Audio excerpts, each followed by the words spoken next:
జై శ్రీరామ్, శ్రీమాత్రే నమః, శ్రీ గురుభ్యో నమః. 2025 సంవత్సరం మే 19వ తారీఖు నుంచి నవగ్రహాల్లో ప్రత్యేకమైన గ్రహాలు 2 గ్రహాలు అవి ఎప్పుడూ కూడా సమసప్తకాల్లోనే ఉంటాయి. అంటే ఒకదాని నుంచి ఒకటి సమసప్తకాల్లోనే ఉంటాయి, అంటే ఎదురుబెదురుగానే ఉంటాయి. ఆ 2 ప్లానెట్స్ ఏంటంటే రాహుదేవుడు మరియు కేతు భగవానుడు. వీళ్ళిద్దరూ కూడా ఎప్పుడు సమసప్తకాల్లోనే ఉంటారు, వక్రగతిలోనే ఉంటారు, ఎప్పుడు కూడా కాలచక్రంలో, కాలపురుషుడు కుండలిలో. ఇలాంటి వీళ్ళిద్దరూ ఇన్నాళ్ళు కూడా అంటే మే 18వ తారీఖు వరకు మీనరాశిలో మరియు కన్యారాశిలో వాళ్ళ సంచారం సాగించారు. ఇప్పుడు దానికి తెరదింపుతున్నారు.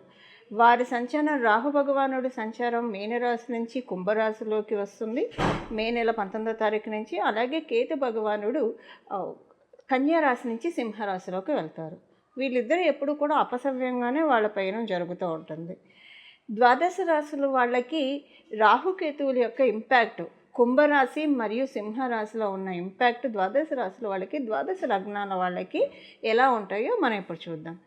ఇలా మనం చూడటానికి ముందు కొన్ని జనరల్ పాయింట్స్ మనం తెలుసుకుందాము. రాహుకేతువులు కుంభ మరియు సింహరాశిలో సంచారము కొన్ని యూనిక్ పాయింట్స్, అంటే ఈ రాశి అని కాదు, ఆ రాశి అని కాదు, ఈ లగ్నం అని కాదు, ఆ లగ్నం అని కాదు, 27 నక్షత్రాల్లో అందరికీ కూడా యూనిక్గా కొన్ని జాగ్రత్తలు తీసుకోవాలి. యాక్చువల్గా కుంభరాశుల రాహు యొక్క సంచారము చాలా విశేషాంశాలతోటి, చాలా శుభత్వాన్ని ఇచ్చే పాయింట్. కాకపోతే ఇక్కడ కొంచెం జాగ్రత్తగా ఉండాలి. ఎందుకంటే కేతు భగవానుడు సింహరాశిలో ఆయన సంచారం చేస్తూ ఉన్నాడు కాబట్టి మనకి సహజ కాలపురుషుడు కుండలిలో పంచమ స్థానము చాలా వాటిని సూచిస్తుంది. మాసెస్ని కూడా సూచిస్తుంది, అంటే పబ్లిక్ని సూచిస్తుంది, పబ్లిక్ ప్లేసెస్, గవర్నమెంటు, ఇలాంటి వాటన్నిటిని కూడా సూచిస్తుంది మనకి సింహరాశి. ఇప్పుడు ఇదంతా ఎందుకు చెప్తున్నానంటే అందరికీ అప్లికేబుల్ అయ్యే విషయము. ఈ అంటే వీళ్ళిద్దరూ 1.5 సంవత్సరం కాలం పాటు ఈ రాశుల్లోనే సంచారం చేస్తారు. వీలైనంత వరకు ఈ 1.5 సంవత్సరం కాలం పాటు ఎక్కడైతే బాగా గ్యాదరింగ్స్ ఉంటాయో, అంటే చాలా హ్యూజ్ క్రౌడ్, హ్యూజ్ పబ్లిక్ ఎక్కడైతే గ్యాదర్ అవుతుందో అలాంటి ప్లేసెస్కి వెళ్ళకుండా కొంత దూరంగా ఉండడం మంచిది. కొన్ని సమస్యలు అవి వచ్చే ఛాన్సెస్ ఉంది. సో ముందే మన జాగ్రత్తలో మనం ఉంటే కనుక అలాంటివి రాకుండా మనల్ని మనం నివారించుకోవచ్చు, అంటే మనల్ని మనం ప్రొటెక్ట్ చేసుకోవచ్చు. అలాగే ఇది చాలా మంచి ట్రాన్సిట్ కూడా. సింహరాశిలో అంటే కేతు భగవానుడు ఏంటంటే జలతత్వ రాశుల్లో విపరీతంగా యాక్టివ్గా ఉంటాడు. ఆయన వృశ్చిక రాశిలో, మీన రాశిలో, కర్కాటక రాశిలో చాలా బాగా వర్క్ చేస్తారు. ఇది సింహరాశి అగ్నితత్వ రాశి అవ్వడం వల్ల ఆయన కూల్ స్థానాల్లో ఆయన ప్రశాంతంగా ఉండే కేతు భగవానుడు ఈ ఫైర్ స్థానంలోకి వచ్చేప్పటికీ కొంత కొన్ని చిన్న చిక్కులు పబ్లిక్ సంబంధించిన వాటిల్లో వచ్చే ఛాన్సెస్ ఉంది. అందువల్ల కొంత దూరంగా ఉండడము బెటరు. అలాగే వీలైనంత వరకు ఎక్కువగా భగవంతుడితోటి కనెక్ట్ అయి ఉండడానికి కనుక మనం ప్రయత్నిస్తూ ఉంటే, ఒకవేళ మనం అలాంటి వాటికి వెళ్ళాల్సి వచ్చినా కూడా భగవంతుడు మనల్ని చల్లగా చూస్తాడు. మీరు ఏదైనా ఇంపార్టెంట్ పనుల మీద వెళ్ళినప్పుడు ఆ ప్లేసెస్ బాగా క్రౌడీ ప్లేసెస్, సపోజ్ ఎగ్జాంపుల్కి ఇప్పుడు మనం చూస్తే ఎగ్జిబిషన్ వస్తుంది, ఎగ్జిబిషన్లో చాలా క్రౌడ్ ఉంటుంది. సో పిల్లలు గొడవ చేస్తారు తీసుకెళ్ళమని. మనమంటే అన్నీ నియంత్రించుకొని కూర్చుంటాం, కానీ పిల్లలకి మనం చెప్పలేం. కాబట్టి ఇలా ఏవైనా వెళ్ళాల్సి వచ్చినప్పుడు, అనుకోకుండా వెళ్ళాల్సి వస్తే కనుక, ఊరికి వెళ్ళాల్సి వచ్చినా, బయట ఊర్లకు వెళ్ళాల్సి వచ్చినా కూడా, ఈవెన్ ప్రయాణాల్లో కూడా, అంటే బయట ఊర్లకు వెళ్ళాల్సి వచ్చినా కూడా గణపతికి ప్రార్థించుకొని వెళ్ళడము, మళ్ళీ క్షేమంగా వెళ్ళి లాభంగా వచ్చేట్టు మమ్మల్ని కరుణించి దీవించు స్వామి అని చెప్పి ఆ స్వామివారికి, గణపతికి దండం పెట్టుకోవడము. అలాగే దాంతోపాటు మీరు మీ ఇంటి దగ్గర ఉన్న మీ గ్రామదేవత మీకు తెలిసి ఉంటే కనుక గ్రామదేవతకి దండం పెట్టుకోండి. తల్లి, మేము ఇలా ఈ పని మీద ఊరికి వెళ్తున్నాము, మేము తిరిగి మేము క్షేమంగా వెళ్ళి లాభంగా వచ్చేట్టు మమ్మల్ని అనుగ్రహించు అని చెప్పి ఒక్క నమస్కారం చేసుకొని వెళ్తే, ఎప్పుడైనా సరే గ్రామదేవతని, కులదేవతల్ని మరియు ఇంటి ఇలవేల్పుల్ని మనం ఎప్పుడు పూజిస్తూ ఉండాలి. ఇది రైట్ టైం. అంటే ఇప్పుడు మామూలుగా మనం ఎటన్నా బయటికి వెళ్ళినప్పుడు, పబ్లిక్ గ్యాదరింగ్ ప్లేసెస్కి వెళ్ళినప్పుడు దండం పెట్టుకొని వెళ్తే తల్లి మనల్ని చల్లగా వచ్చేట్టు మనల్ని అనుగ్రహిస్తుంది.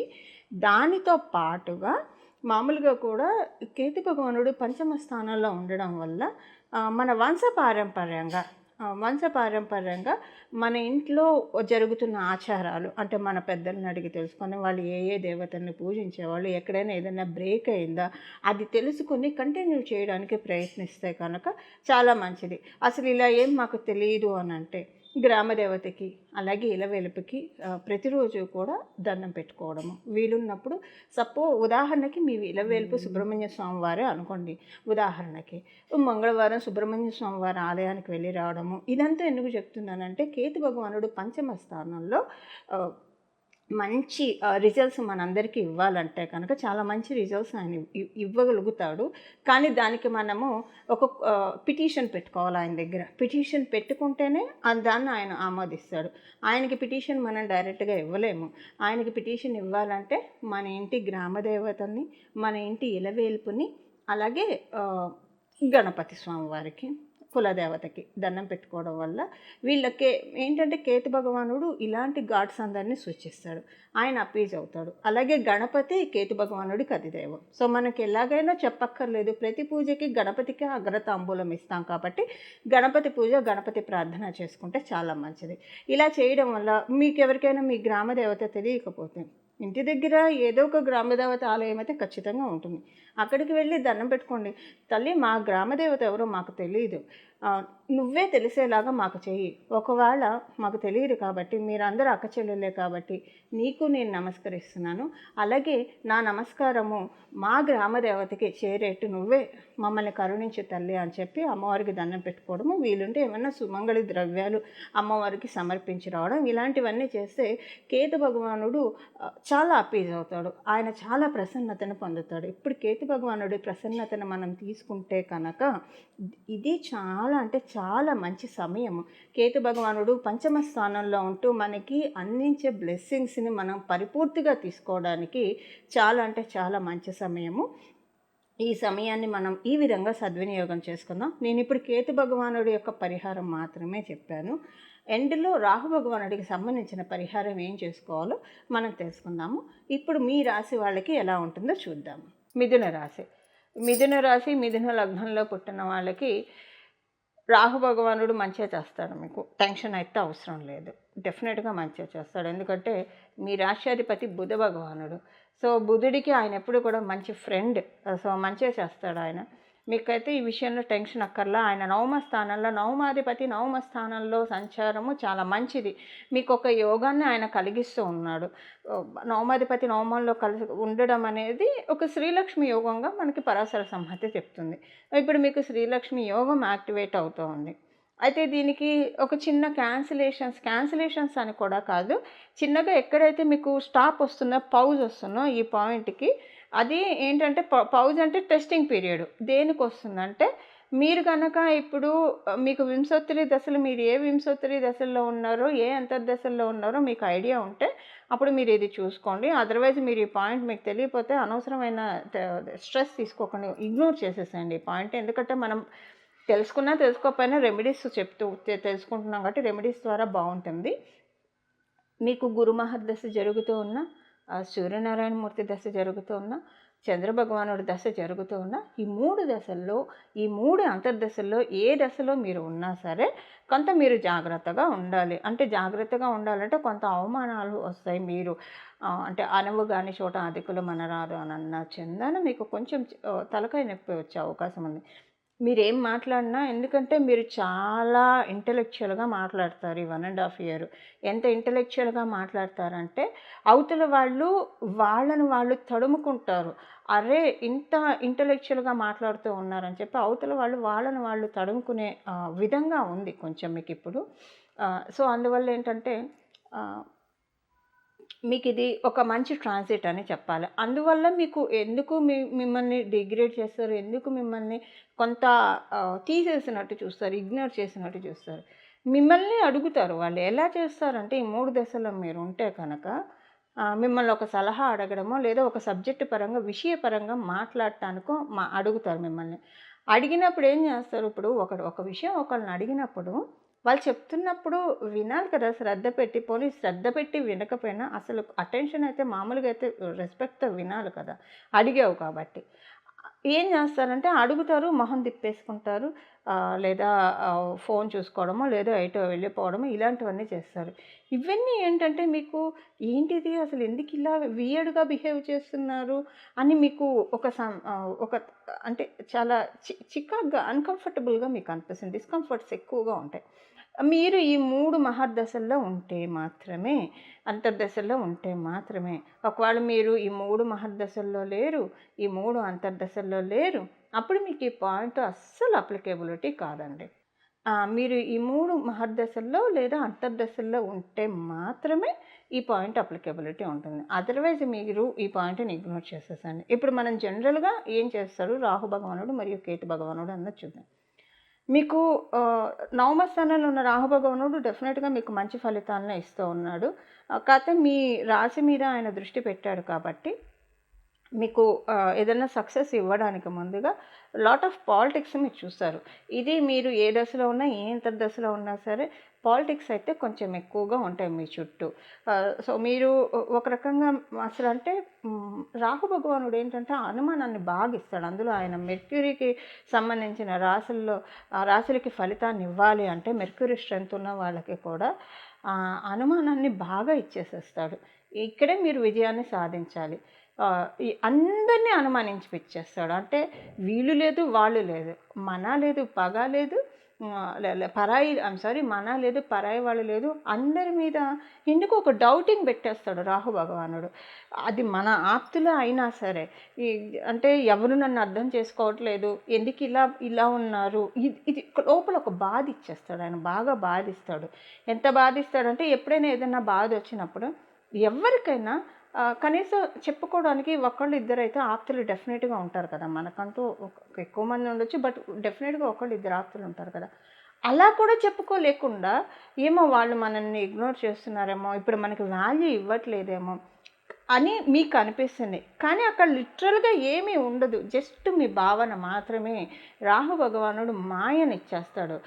భ్రాంతి, భ్రమ, భయము ఇవన్నీ డెలివరీ చేయడంలో ఆయన పెద్ద రింగ్ మాస్టరు. సో, ఆయన రింగులేస్తూ ఉంటాడు. భయం అనే రింగ్ ఏస్తాడు. భ్రాంతి అనే రింగ్ ఏస్తాడు. భ్రమ అనే రింగ్ ఏస్తూ ఉంటాడు. ఆ రింగ్‌లోకి మీరు దొరకకుండా మీ తలని పక్కకి పెట్టుకోండి. అంటే మీకు ఆలోచనలు ఆయన త్రో చేసినప్పుడు నో వీళ్ళందరూ నా వాళ్ళు అలా ఎందుకుంటుంది? నా వాళ్ళతో కూడా నేను మాట్లాడకపోతే ఇంకెందుకు అని అలా మాట్లాడుకోండి. మీకు లోపల మీరు ఇలా ప్రశ్నలు వేసుకోండి. చుట్టుపక్కల ఉన్న వాళ్ళు బయట నేబర్స్ కావచ్చు, బంధువర్గంలో కావచ్చు, ఎక్కడైనా సరే అంటే సిచ్యువేషన్స్ కూడా అలానే వస్తాయి.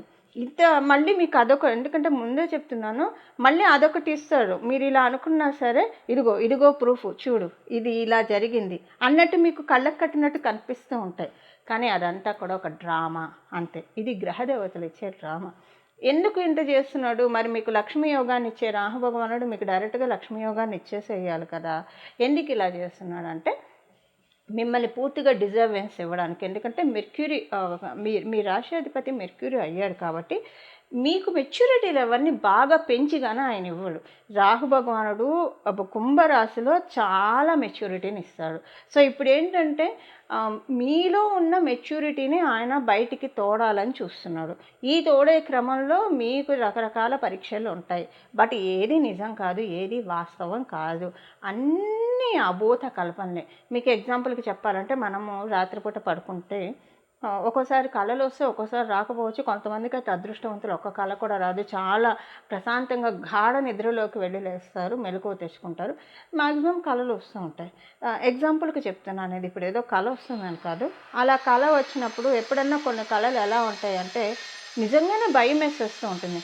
అమ్మో! ఇలా జరుగుతుంది అని కలలోనే మనం అనేసుకుంటూ ఉంటాము. ఒక్కసారిగా ఏమవుతుంది మన బ్రెయిన్ మనల్ని ఎప్పుడైనా బాగా పీడకలు వచ్చినప్పుడు మధ్యలోనే లేస్తాం. అది ఎందుకంటే మనం ఎక్కువ భయపడుతూ ఉంటే మన బ్రెయిన్ ఎప్పుడు మనం పడుకున్నా మన బ్రెయిన్ పనిచేస్తూ ఉంటుంది కాబట్టి వీళ్ళకి హార్ట్ బీట్ రేట్ రైజ్ అవుతుంది. ఈ భయమైన డ్రీమ్ వల్ల వీళ్ళని లేపేయాలని చెప్పి వెంటనే లేపేస్తుంది. ఎప్పుడైనా పీడకలు వచ్చినప్పుడు టక్కన లేస్తాం మనం. అది ఎందుకంటే మన బ్రెయిన్ మనల్ని లేపుతుంది. లేచిన తర్వాత ఏమనుకుంటాం, హమ్మయ్య! ఇదంతా కల అనుకొని మళ్ళీ పడుకోవడమో, లేదా ఇంకా పొద్దున్న అయిపోతే లేచి మన పనులు మనం చేసుకోవడమో చేస్తాం. ఇప్పుడు ఇదంతా ఎందుకు చెప్తున్నానంటే, కలలో వచ్చినది నిజం కాదు కదా! అది కలే కదా! అది ఇబ్బంది అవ్వచ్చు. పీడకలనేది పీడకలే. తర్వాత మనం మర్చిపోతాం కూడా. ఒకరోజు క్యారీ అవుతున్నాం మహా అయితే. అలానే ఇప్పుడు మీకు జరిగేదంతా కూడా అంతే భ్రాంతి. ఏది నిజం లేదు. అది మీరొక్క పాయింట్ నోటీస్ చేసుకుంటే కనుక ఇదంతా ఎందుకు చేస్తున్నాడంటే, మీకు లక్ష్మీ యోగాన్ని, స్థిర లక్ష్మీ యోగాన్ని ఇవ్వాలని ఆయన ప్రయత్నిస్తూ ఉన్నాడు. మిమ్మల్ని స్థిరలక్ష్మి యోగం ఇవ్వడానికి ఫస్టు మనం ఛాలెంజెస్‌ని తీసుకునే విధంగా మిమ్మల్ని మౌల్డ్ చేసి, అప్పుడు మీకు రేపు ఆయన వెళ్ళిపోతాడు అక్కడి నుంచి. 1½ ఇయర్ అక్కడ ఉంటాడు. ఆయన వెళ్ళిపోతాడు. ఆయన వెళ్ళిపోయినా స్ట్రాంగ్ చేస్తున్నాడు మిమ్మల్ని. సో, ఇక్కడేంటంటే రాహు భగవానుడు మిలిటరీ రూల్స్ అయితే ఇస్తాడు ఎప్పుడైనా ఇవ్వాలంటే. మీకు మిలిటరీ రూల్సే పెడుతున్నాడు. మైండ్ విషయానికి వచ్చేప్పటికే మిలిటరీ రూల్స్ పెడుతున్నాడనమాట. ఈ మిలిటరీ రూల్స్ అన్నీ స్ట్రిక్ట్‌గా ఫాలో అవ్వండి. ఎవరికి అంటే సోల్జర్స్‌ని అందుకే మనం కాళ్ళు కడిగి దండం పెట్టాలని అనుకుంటాము. పొద్దున్నే లేవాలి, ఫిజికల్ వర్కౌట్స్ చేయాలి, చాలా చాలా చేయాలి. అసలు వాళ్ళ లైఫ్ స్టైలే చాలా ఇదిగా ఉంటుంది, టఫ్‌గా ఉంటుంది. సో, మైండ్‌కి సంబంధించిన మిలిటరీ చేస్తూ ఉన్నాడు ఇప్పుడు ఆయన. ఇవన్నీ అంటే సహజంగా స్టార్టింగ్‌లో వెళ్ళిన వాళ్ళకి కొంచెం అవన్నీ అడ్జస్ట్ అవ్వడానికి టైం పడుతుంది కదా! సో, అలాంటివి ఇప్పుడు మీరు అడ్జస్ట్ అవ్వడానికి మిమ్మల్ని మీరు అంటే తర్వాత ఆయన కుంభరాశిలోంచి వేరే రాశికి వెళ్ళిపోయినా సరే మళ్ళీ మీరు ఇబ్బంది పడకుండా లక్ష్మీ యోగాన్ని స్థిరంగా ఉంచుకునే విధంగా ఒక్కోసారి ఆవేశానికి పోయి చాలా ఆపర్చునిటీస్ మిస్ అవుతాం. ఇగోకి పోయి చాలా ఆపర్చునిటీస్ మిస్ అవుతాము. ఏదైనా ఎమోషనల్‌గా అయ్యి కొన్ని రిలేషన్స్‌కి దూరం అవుతాము. ఇలాంటివన్నీ మనకి ఎందుకు ఏవైనా మనకి సమస్యలు వస్తున్నాయంటే అంతా మనలోనే ఉంది. మనకున్న ఎమోషన్స్ వల్లే మనకి సమస్యని ట్రిగర్ చేయడమో ఏదో ఒకటి ఉంటుంది. అంటే it's like carrom board one side ఆడుకున్నట్టు అనమాట. ప్రతిదీ మనమే ట్రిగర్ చేసుకుంటూ ఉంటాం. అంటే అది సహజంగా అందరికీ ప్రతి ఒక్కడికి మానవ మాత్రలుగా పుట్టిన ఎక్కడో కొంతమంది ఒక 30% పీపుల్ ఎక్సెప్షన్, బట్ రిమైనింగ్ పీపుల్‌కి నేను చెప్తున్నా. ఇదంతా ఇందుకే చేస్తారు. సో, ఈ భయము, భ్రాంతి, ఇదంతా మాయ అని అనుకోండి. ఒక చిన్న మాట చెప్తానిక్కడ. బ్రహ్మ సత్యం జగన్ మిథ్య. ఇది మీకు పరిపూర్తిగా అప్ట్ అవుతుంది. అసలు బ్రహ్మ సత్యం జగన్ మిథ్య అంటే భగవంతుడే, పరమాత్ముడే నిజము. ఇంక మనం చూసేదంతా కూడా మాయ, మిథ్య. ఇదంతా ఇల్యూషన్ అని మీకు ఎప్పటికప్పుడు అనుకుంటూ భగవంతుడి నామాన్ని పట్టుకుంటూ ఉంటే కనుక చాలా బాగా ఉంటుంది. రెమెడీ ఇప్పుడు మనం తెలుసుకుందాం. రాహు భగవానుడికి సంబంధించిన రెమెడీ. ఇంకా మీకు ఇంకొక పాయింట్ ఏంటంటే, మీ కారు డోర్ రిపేర్ రావచ్చు. డోర్స్ ఎస్పెషల్లీ మీ ఇంటి డోర్స్ లూజ్ అవ్వడము, రిపేర్ రావడము జరుగుతుంది. కిటికీలో ఇంటి డోర్స్ లూజ్ అవ్వడము, రిపేర్ అవ్వడము జరుగుతుంది. ఇంటి వాస్తు బాలేదేమో అనిపిస్తుంది. ఇప్పుడు అంటే అలాంటి ఇండికేషన్స్ మీకు అనిపిస్తాయి. ఇన్‌కేస్ అంటే ఎక్కడ మీ ఇంటి డోర్లు లూజ్ అవ్వకపోతే, లేదా మీ కార్ డోర్లు లూజ్ అవ్వకపోతే, అంటే ప్రాబ్లమ్ ఏం రాకపోతే కనుక, దర్వాజాల్లో ప్రాబ్లమ్ ఏం రాకపోతే కొంత ఇంటి వాస్తు బాలేదేమో ఇలాగా అనిపిస్తుంది. మీకు అలా అనిపిస్తే వెంటనే అది నిజమని కూడా మీరు తెలుసుకోవాలి. వెంటనే మీరు దాని నుంచి బయటపడటానికి మీ ప్రయత్నాన్ని మీరు చేయడానికి ప్రయత్నించండి. ఇన్‌కేస్ ఇంటి డోర్లు ఏమన్నా రిపేర్ వస్తున్నా అది కూడా ఇండైరెక్ట్ ఇండికేషన్నే. ఇక్కడ కేతు భగవానుడు చెప్తూ ఉన్నాడు, ఇది మీకు ఫిట్ అయినది కాదు అని చెప్పి. సో, మీరు వెంటనే ఆ డోర్ రిపేర్ చేయించుకోండి. రిపేర్ చేయించుకోవడానికి ప్రయత్నించండి. బై ద సైమల్టేనియస్‌గా కొంత మీరు ఇది అంటే వాటిని కరెక్ట్ చేసుకోవడం. ఏదైనా ఇంట్లో వ్రతం పెట్టుకోవడం, ఏదైనా ఒక మీ శక్తి కలిగిన పూజ పెట్టుకోవడం. ఇవేం చేయలేకపోయారు. ఇప్పుడు మనం తెలుసుకునే రెమెడీ చేస్తూ మనసులో శ్రీరామ రామ రామ, శ్రీరామ రామ రామ, శ్రీరామ జయ రామ జయ జయ రామ, శ్రీకృష్ణ జయ కృష్ణ జయ జయ కృష్ణ, హరే రామ కృష్ణ హరే రామ హరే రామ రామ రామ హరే హరే, హరే కృష్ణ కృష్ణ కృష్ణ హరే హరే, హరే రామ కృష్ణ. బుధ భగవానుడు అంటేనే విష్ణుమూర్తిని సూచిస్తాడు. విష్ణుమూర్తికి హరే రామకృష్ణ అనే నామ మంత్రము ఎంత శక్తివంతమైనదంటే, ఇది జపిస్తూ ఉంటే మనకి చాలా అంటే చాలా బాగుంటుంది లైఫ్లో. చాలా అంటే సక్సెస్ని ఇస్తాడు. అందులో మిథున రాశి వాళ్ళకి ఈ మంత్రం అసలు ఇష్ట మంత్రం కూడా అవుతుంది. అంటే మీ కోరికలను అన్ని కోరికలను తీర్చే మంత్రం కూడా ఈ మంత్రం అవుతుంది. ఇది నామ మంత్రము. నామ జపంగా చేయండి. దీన్ని మనసులో ఎల్లప్పుడూ ధ్యానించవచ్చు. ఇది పిల్లల విషయంలో కొంచెం జాగ్రత్తగా ఉండాలి. ఎస్పెషల్లీ మీ పెద్ద పిల్లలు అంటే మీ జ్యేష్ఠుల విషయంలో కొంచెం జాగ్రత్తగా ఉండాలి. అనవసరమైన ఇది ఒకవేళ మీకు పిల్లలు లేరు అనుకోండి, అంటే పిల్లల కోసం ప్రయత్నిస్తూ ఉంటే మీ ప్రెగ్నెన్సీ టైంలో మీ మిసెస్ ప్రెగ్నెంట్ అయినా లేదా మీరు ఆడవాళ్ళైనా మీరు ప్రెగ్నెన్సీ టైంలో కొంచెం జాగ్రత్తగా ఉండండి. పెద్దవాళ్ళ పర్యవేక్షణలో, డాక్టర్ల పర్యవేక్షణలో ఉండండి. ఏది కూడా ప్రెగ్నెన్సీలో కొంచెం అక్కడ తగ్గ గైడ్లైన్స్ను ఫాలో అవుతూ ఉండండి. ఎలాంటి ఇబ్బంది ఉండదు. అలాగే మీకు ఆల్రెడీ సంతానం ఉంటే కనుక జ్యేష్ఠ సంతానము విషయంలో కొంచెం జాగ్రత్తగా ఉండాలి. అది ఆరోగ్యపరంగా కావచ్చు, లేదా ఏదైనా డిస్టర్బెన్సెస్ ఉంటాయి జ్యేష్ఠ సంతానానికి. ఆరోగ్యం కాకపోయినా మానసికంగా డిస్టర్బెన్సెస్ ఎక్కువగా చూస్తారు ఈ 1.5 ఇయర్లో. మీకు కూడా ఒక టఫ్ టాస్క్గా అనిపిస్తుంది వాళ్ళకు వచ్చే కాంప్లికేషన్స్, ఏవో ఒక గొడవలు రావడమో లేదా ఏదో ఒకటి కొంచెం డిస్టర్బెన్సెస్ అయితే ఉంటాయి. వీటన్నిటి నుంచి సేఫ్ గార్డ్ చేసుకోవడానికి ఏం చేయాలి? ఇప్పుడు రాహు భగవానుడికి సంబంధించిన రెమెడీ చేస్తేనే ఇవన్నీ సెట్ అవుతాయి. ఇప్పుడు నేను చెప్పిన సంతానానికి సంబంధించింది అదేంటో మనం ఇప్పుడు చూద్దాం. సహజంగా కుంభరాశిలో ఉన్న రాహు భగవానుడు అందరికీ మంచిగా చేస్తాడు. ఆయన ప్రశాంతంగా ఆయన ఇంటికి వచ్చాడు, చాలా హ్యాపీగా ఉన్నాడు ఆయన. సో అందరికీ మంచిగా చేస్తాడు. కానీ దాన్ని మనము అంటే ఏమంటారు, ముద్దు వచ్చినప్పుడే చంకెక్కాలి, దీపం ఉన్నప్పుడే ఇల్లు చక్కబెట్టుకోవాలి, ఇలాంటివన్నీ మనం చిన్నప్పటి నుంచి వింటూ పెరిగాం కదా.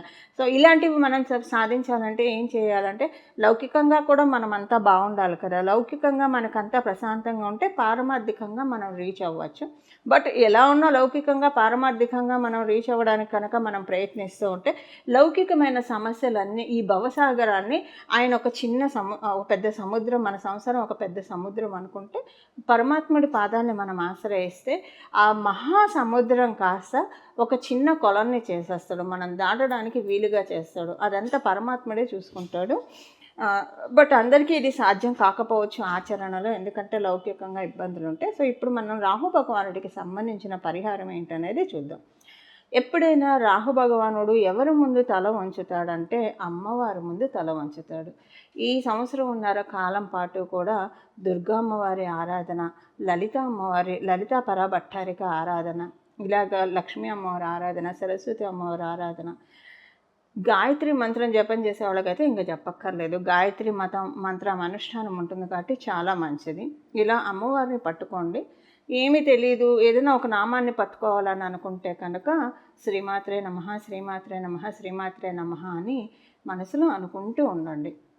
అలాగే దక్షిణామూర్తి స్వామివారిని ఆరాధించడము.